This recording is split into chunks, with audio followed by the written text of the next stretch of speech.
Yeah, man. I don't know if y'all know about this or not, but I met some girls and they realized that it's not a game, you know what I mean? And they said they not leaving. They said they gonna be loyal and dedicated to it, you know what I mean? Cause they realize how good it is.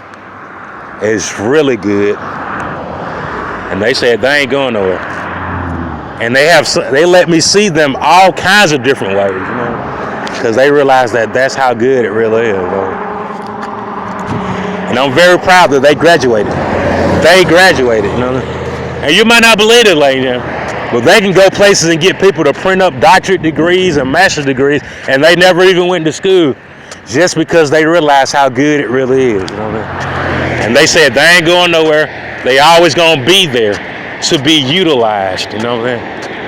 And I tell you, ladies, I'm glad for him, really am.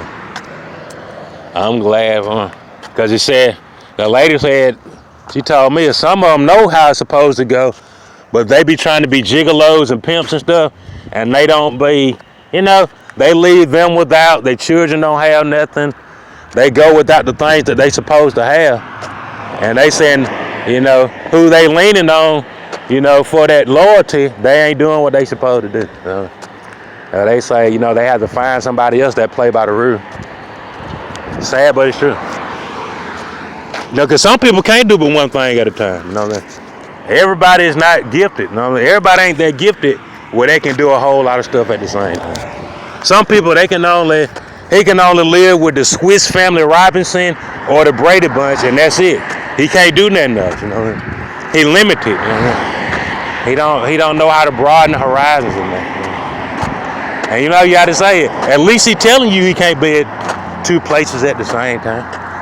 And a lot of them women realize it. They say they had to go to, they can get some of the things they need, some of the satisfaction that they want. And then they don't have to be tied down to the Swiss Family Robinson and tied down to the Brady Bunch. You know what I'm saying? That lady still want to live her life. You know what I'm saying? But, where she was getting satisfaction and she was giving satisfaction, she said she can go somewhere else and get that done. Because what she was doing it, they ain't doing that for her. You know what I'm saying? Nothing. You know what I'm saying? She just basically giving it up and ain't getting no benefits. You know what I'm saying? So she said while she's still in good condition, she could bring that to me. You know what I'm saying? I'm trying to tell you, and I really appreciate her for it. I ain't lying. I tell you, lady, she is still in good condition. I tell you, lady, very good condition. Is that true? When I tell you, lady, a lot of the pimp game and the gigolo game, it ruins a lot of people. You know what I mean? Because some guy they'll start beating up on the woman that ain't supposed to be beat up. You know what I mean? It's a woman, she gonna do everything the man tell her to do, but he just still went up. He still done beat her up. You know what I'm saying? And that's where the trouble start. Now the woman he's supposed to be beating up, he let her get away with it. You know what I mean? And what happened is, what he'll eventually say, he'll say that all hoes are the same, all bitches are the same, and they not. You know what I mean? All bitches and hoes is not the same. You know what I mean? That's why they got different birthdays, heights, weights, zodiac signs. Some of them like different colors. Some of them are different colors. You know what I'm saying? They're not the same. You know what I mean? There's a lot of differences out there. And all women ain't hoes and all women ain't bitches. You know what I mean? There's a whole lot of different stuff going on. But see, that guy, I guess he made enough money. He ain't never made that kind of money before. And he reduced all women to the same thing. They was just at him because he made it. And they was all bitches and hoes, the same thing. And they really wasn't. You know what I mean? What really was, he never had nothing. You know what I'm saying? He lived in the gutter his whole life. You know what I'm saying? And when he finally made it out, he reduced everybody else to bitches and hoes. You know what I mean? And it's sad, it's very inconvenient for everybody. It was very inconvenient, that he approached things that way, and they didn't win no national championships because of it. When he finally left, they started winning again. You might not believe me, lady, but they didn't win another championship till that dude left, lady. They was on freeze for real. They couldn't do nothing. They started losing all their franchises, all their businesses. They was considering like cornerstone businesses, like pillars in the community. They was losing all that. Why that dude was posted up. But as soon as he left, like, they started winning again. Sad, but it's true, like, it really is. But you better believe, like, in any kind of superhero type of thing, you always got a villain. A lot of time the villain, he gonna leave, but eventually, when he see that things going good, he gonna come back. You know what I mean? That's just how it goes. One shape or form, the villain always gonna come back around because he don't feel like he had to sweat to make money. He feel like he can just come take it. You know what I mean? He ain't finna sweat to make no money. He just gonna take it from you. You know what I mean? Especially he got them boys get up there on that radio. I turned to 740 yesterday. Man, the only thing they was saying was opportunity. I was like, they folks, I'll be ashamed of. You done made it to Minneapolis, man. I got drafted to Minneapolis when I first got to school. When I was my second year in school, Minneapolis came and told me they wanted me first round, nigga. And you gonna sit up there talking about opportunity. Nigga, that was way before opportunity.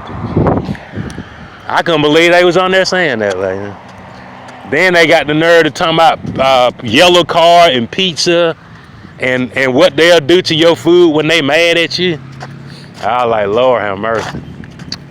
I can't believe they made it that far and started doing the moonwalk. Like, I mean, you made it that far and say one way, and you doing the moonwalk in front of all them folks.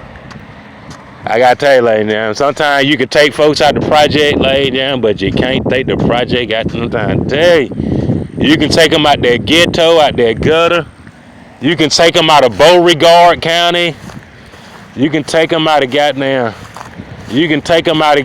Slap Out, Alabama, but you can't take the slap out of them, like, I could not believe it, like, out of all the phrases and the terms and things that you could have said out of the dictionary, like, out of the encyclopedia, out of all things you could have said, man, them folks said opportunity about 13 times, like, and man, ladies and gentlemen, he didn't have about 2 minutes to say something.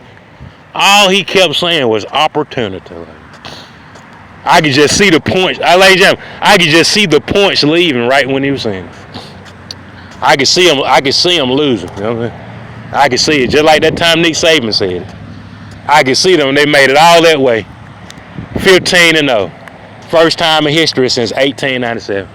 And I could see him when he got up there. I seen that he was gonna lose it. Like, I could see it.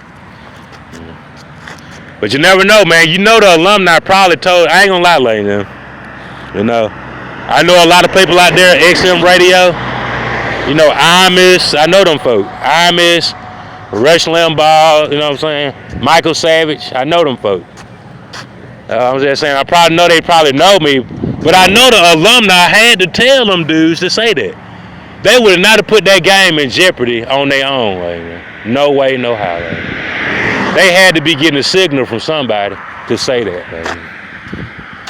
And then on ESPN, for them to tell on themselves about that pizza, man, they had to get approval from the alumni that they could say it and talk about it. You know why? Because they was confident they was going to win.